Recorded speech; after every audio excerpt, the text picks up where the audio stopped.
span, and leisure time to sit a while.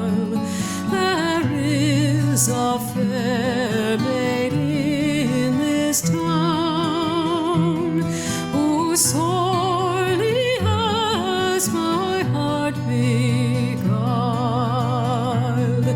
Her rosy cheeks and ruby lips alone she holds my heart in thrall.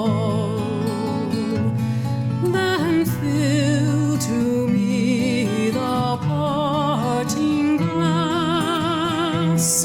Good night, and God be with you all.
That e'er I've had, they're sorry for my going away, and of all the sweethearts that e'er I had, they'd wish me one more day to stay.